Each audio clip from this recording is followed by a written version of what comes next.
Mummy, मुझे आपकी और घर वालों की बहुत ज्यादा याद आ रही है। कितने दिन हो गए मम्मी आपसे मिले हुए। अरे बेटा, याद आ रही है तो आ जा यहाँ 10-15 दिन के लिए। और बेटा, मुझे भी तेरी बहुत याद आ रही है। मम्मी, मैं कैसे आऊँ? मुझे भेजेंगे नहीं ये लोग? आप बात करके देखो ना अपने दामाद से। आपके कहने से शायद ये मुझे भेज दे। ये लोग है ना, सारा दिन घर का काम करवाते हैं मुझसे। ऊपर से मेरी ननद आई हुई है यहाँ पे, उसका और काम करो। मैं तो पागल हो गई हूँ मम्मी इन लोगों की सेवा कर करके। अब आप ही कुछ बहाना बनाओ मम्मी, ताकि ये लोग मुझे वहाँ भेज सके।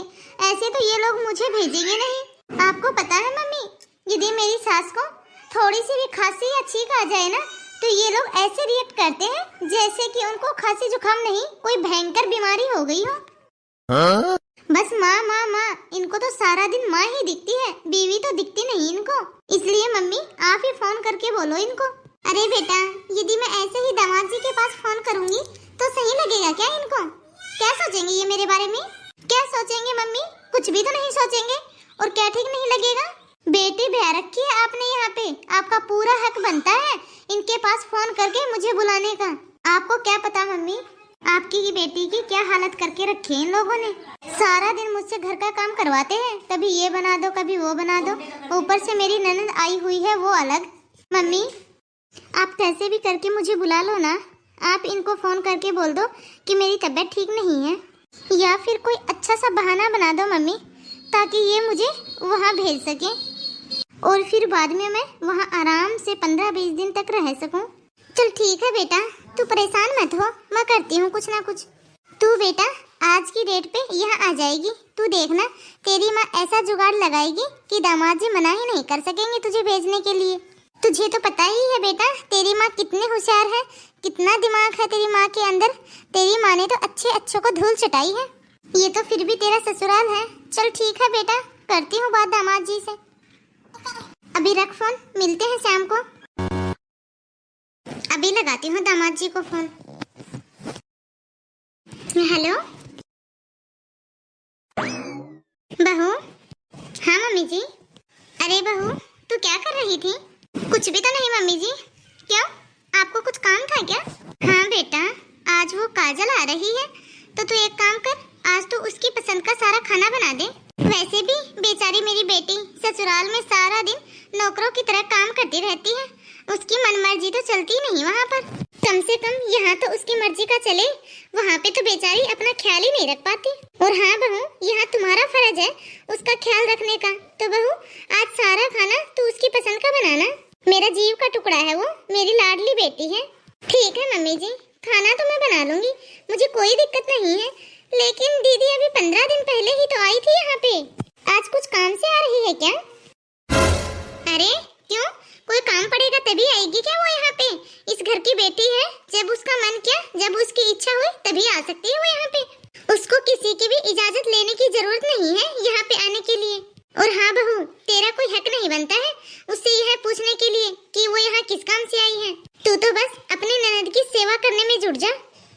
क्यों आ रही है, किस लिए आ रही है? 15 दिन पहले आई थी। ये सब सवाल जवाब करने की कोई जरूरत नहीं है तुझे। और हाँ बहू, तुझे बता देती हूँ, इस घर की असली मालकिन मेरी बेटी ही है। वो जब चाहे आ सकती है और जब चाहे जा सकती है। तेरा काम बस उसकी सेवा करना है, और वो भी बिना किसी सवाल जवाब किए हुए। अगर वो दिन को रात बोले तो रात है, और रात को दिन बोले तो दिन है।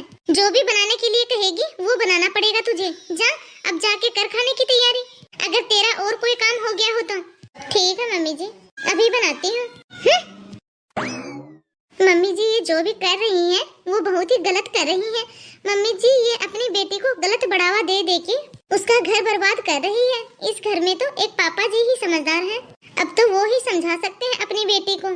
पर मम्मी जी के सामने पापा जी की भी कहाँ चलती है, और इनको भी अपनी मम्मी और बहन ही ठीक लगती है। और यदि मैं कुछ बोलूं तो मुझे तो ये इस घर का हिस्सा समझते ही नहीं है। ये तो मुझे सीधा कह देंगे कि तेरा कोई हक नहीं है हमारे परिवार के बीच में बोलने का। इसलिए मैं तो चुप रहूं, कुछ भी ना बोलूं तो ही ठीक है।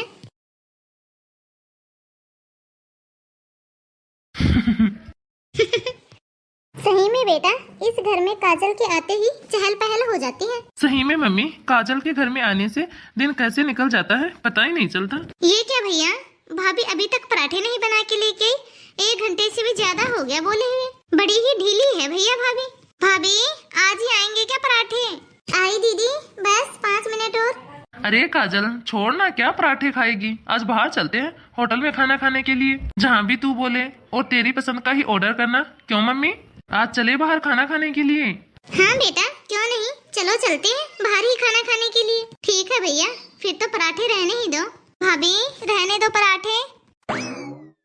वाह बेटा वाह, वहाँ तो अपने ससुराल वालों की परेशानियों में शामिल ना होके यहाँ तो एंजॉय कर रही है, यहाँ पे तो खुशियाँ मना रही है। काजल बेटा वाह, क्या इज्जत रखी है तूने मेरी। क्या हो गया पापा, ऐसे क्यों बोल रहे हो आप? क्या हो गया?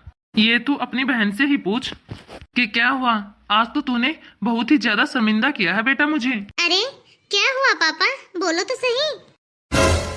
दामाद जी मिले थे अभी अभी मुझे बाजार में। तू यहाँ झूठ बोल के आई है कि तेरी माँ की तबीयत खराब है। अरे मम्मी ये क्या बोल रहे हैं पापा? हाँ अब बता अपने बेटे को कि तूने क्या झूठ बोला है काजल के ससुराल वालों को। अब मुंह क्यों लटका दिया? तूने ही फोन किया था ना दामाद जी को कि मेरे सर में दर्द हो रहा है, मेरे पेट में दर्द हो रहा है, मुझे चक्कर आ रहे हैं, मेरी बीपी बढ़ रही है, पता नहीं कौन सी बीमारी बताई तूने दामाद जी को। मुझसे उठा नहीं जा रहा है, काजल को भेज दो। मम्मी ये पापा क्या बोल रहे हैं? आपने झूठ बोल के काजल को यहाँ बुलाया है। चलो छोड़ो पापा, इसमें कौन सी बड़ी बात है, और इतना गुस्सा होने की क्या जरूरत है आपको? मम्मी को याद आ रही होगी काजल की, उनकी इच्छा हो रही होगी काजल से मिलने की, बस इसीलिए बहाना करके बुला लिया होगा काजल को यहाँ, इसीलिए बोल दिया उन्होंने झूठ। हर 15-20 दिन में अपनी बेटी को यहाँ बुला लेती है, ये अपनी बेटी का घर खुद बिगाड़ेगी। ये पता नहीं अपनी बेटी का घर बसने देगी या नहीं बसने देगी।